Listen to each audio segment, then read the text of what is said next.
Hi everyone, welcome to our YouTube channel. तो हमने 6th class की सामाजिक विज्ञान की एनसीईआरटी शुरू की हुई है। उसके अंदर हमारे ये पहले जो 6 चैप्टर है वो कंप्लीट हो चुके थे। आज हम 7 चैप्टर की बात करेंगे जिसमें नगर प्रशासन। जैसे कल हमने बात की थी गांव का प्रशासन कैसे होता है, पंचायत, ग्राम पंचायत है, ठीक है, जिला परिषद है और ब्लॉक लेवल पे है, उस प्रकार का शासन चलता है। इसी प्रकार से एज वेल एज सेम ही जो नगर होते हैं शहर के अंदर भी इसी प्रकार का एक सिस्टम काम करता है। जैसे नगर पालिका है, नगर परिषद है, नगर निगम है, तो इस प्रकार की व्यवस्था हमें नगरों में देखने को मिलती है। ठीक है, ये इसमें बताया है कि जो नगर का प्रशासन यानी कि शहरों के अंदर जो लोक व्यवस्था है वो किस प्रकार से कैसे काम करती है, ये बताया है इसके अंदर।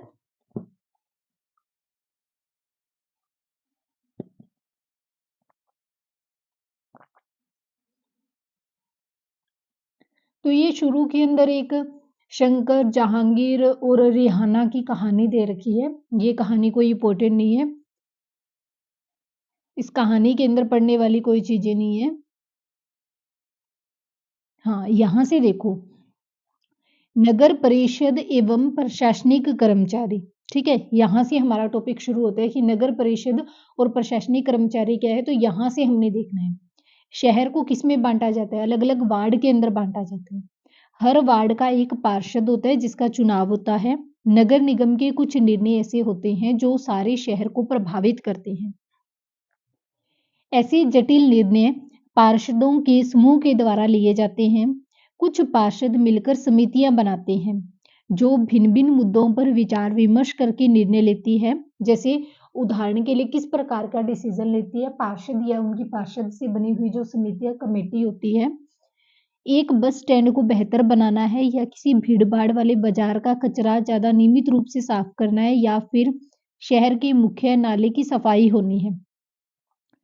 इस प्रकार का जो निर्णय होता है वो इनके द्वारा लिया जाता है। पार्षदों की समितियां ही पानी, कचरा जमा करने और सड़कों पर रोशनी करने की व्यवस्था करती है। जब एक वार्ड के अंदर की समस्या होती है तो वार्ड के लोग पार्षद से संपर्क करते हैं। उदाहरण के लिए जैसे कोई बिजली की खतरनाक तार लटक कर नीचे आ जाए तो स्थानीय पार्षद बिजली विभाग के अधिकारियों से बात करके उनकी मदद लेता है। अगर लोगों को कोई वार्ड के अंदर कोई भी प्रॉब्लम है तो वार्ड मेंबर किसको जाकर रिपोर्ट करते हैं, पार्षद को करते हैं। ठीक है, और फिर पार्षद देखता है कि वो समस्या किस लेवल की है, वो उसी लेवल के अधिकारी से कांटेक्ट करके उस समस्या का समाधान करते हैं।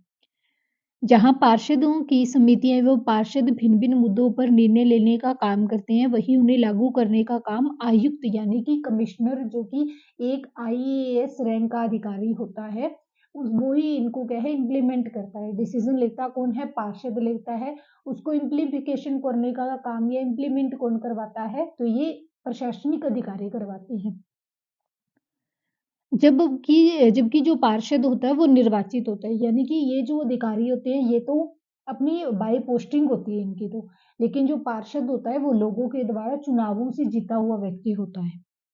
तो नगर निगम में ये निर्णय कैसे लिए जाते हैं, यानी कि ये नगर पार्षद की तो बात बता दे, निगम पार्षद की कि क्या होता है। तो ये पूछता है नगर निगम में कैसे डिसीजन होते हैं।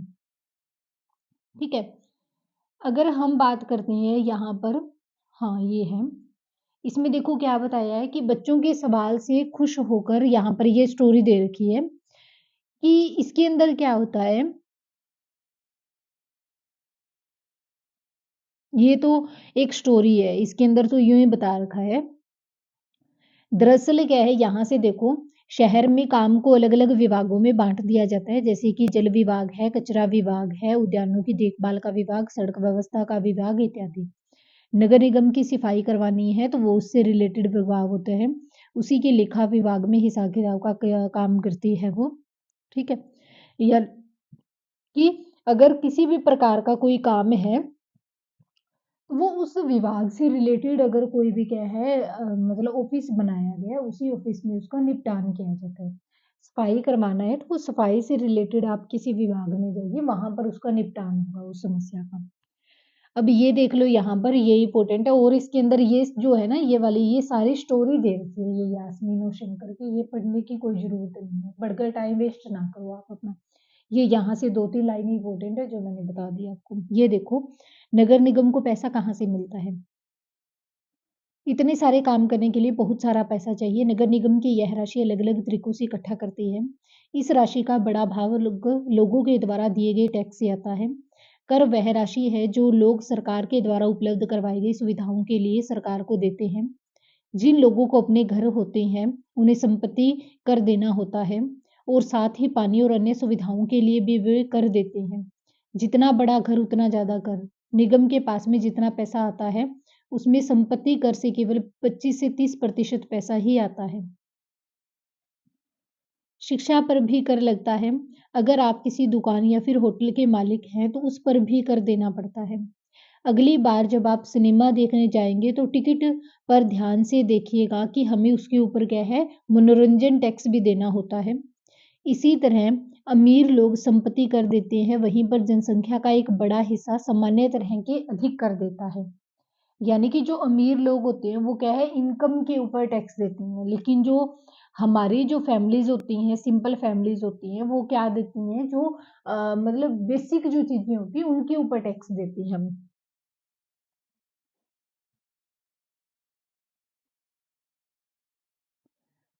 अब यहाँ पर फिर लोगों का विरोध, ये एक स्टोरी दिखा रखी है कि उनकी समस्याओं का समाधान नहीं हुआ, तो उन्होंने किस प्रकार से क्या है अपना विरोध करवाया। तो ये स्टोरी पढ़ने की तो बिल्कुल ही आपको ज़रूरत नहीं है। हाँ, एक ये पॉइंट देख लेना आप यहाँ से। 1994 में सूरत शहर में भयानक प्लेग फैल गया था। सूरत भारत के सबसे गंदे शहरों में से एक था। लोग घरों का और होटलों का भी कचरा पास की नली या फिर सड़क पर फेंक देते हैं। इससे सफाई कर्मचारियों को कूड़ा कचरा उठाने तथा उसे निपटाने ठिकाने लगाने में काफ़ी मुश्किल होती है। ऊपर से नगर निगम अपना काम नियमित रूप से नहीं कर रही है, जिससे स्थिति और भी बदतर हो जाती है। प्लेग हवा के ज़रिए फैलता है। जिन लोगों को प्लेग हो जाए, उन्हें दूसरों से अलग रखना पड़ता है। सूरत में उस साल बहुत से लोगों ने अपनी जान गँवाई। करीब 3 लाख से अधिक लोगों को शहर छोड़ना पड़ा। प्लेग के डर ने ये अनिवार्य प्लेग के डर ने यह अनिवार्य कर दिया कि नगर निगम मुस्तैदी से काम करे, यानी कि सही ढंग से नगर निगम को अपना काम करना चाहिए। सारे शहर की अच्छी तरह से सफाई की जाए। आज की तारीख में चंडीगढ़ के बाद भारत के सबसे जो स्वच्छ शहर है उनके अंदर कौन नंबर पे है, तो सूरत शहर जो है वो अपनी एक अलग से पोजीशन बनाए हुए है। दूसरे स्थान पे कौन है? सूरत है। पहले पे कौन है? चंडीगढ़ जो है वो पहले पे आ जाता है। ठीक है। ये चैप्टर तो यहाँ पे हमारा खत्म हो जाता है क्योंकि ये छोटा सा ही चैप्टर था, ज़्यादा बड़ा चैप्टर नहीं है। और अगर कोई भी आपको मैंने जो अंडरलाइन करवा के टॉपिक करवाए है, सिर्फ़ आप वही टॉपिक अगर इनमें से कर लोगे, कवर कर लोगे तो वो मतलब बेटर हो जाएगा आपका ये चैप्टर। और वैसे इन चैप्टर के अंदर ज़्यादा कुछ तो दे ही नहीं रखा है, बाकी वो एक स्टोरी दे रखी है यास्मीन की, खाला की, शंकर की। तो वो स्टोरी से इस प्रकार का कोई क्वेश्चन केवीएस में कई बार बन जाते हैं, लेकिन सीटेट एग्ज़ाम के अंदर इस तरह का कोई क्वेश्चन अभी तक नहीं पूछा गया। तो हम ये भी नहीं कह सकते कि आगे पूछा जाएगा, इसलिए स्टोरी को पढ़कर अपना टाइम वेस्ट ना करें। अगर आपके पास में ज़्यादा टाइम है तो आप और किसी काम में लगाएँ उसको, पीवाईक्यू करें या लास्ट ईयर के एग्ज़ाम देखें किस प्रकार के क्वेश्चन बन रहे हैं। तो आप इस प्रकार की स्टोरियों में अपना टाइम वेस्ट ना करें। ओके, थैंक यू, बने रहिए हमारे चैनल के ऊपर। अगर आपको हमारे वीडियोज़, हमारा चैनल अच्छा लग रहा है, तो आपका भी फर्ज़ बनता है कि आप हमारे चैनल को सपोर्ट करें। Okay, thank you.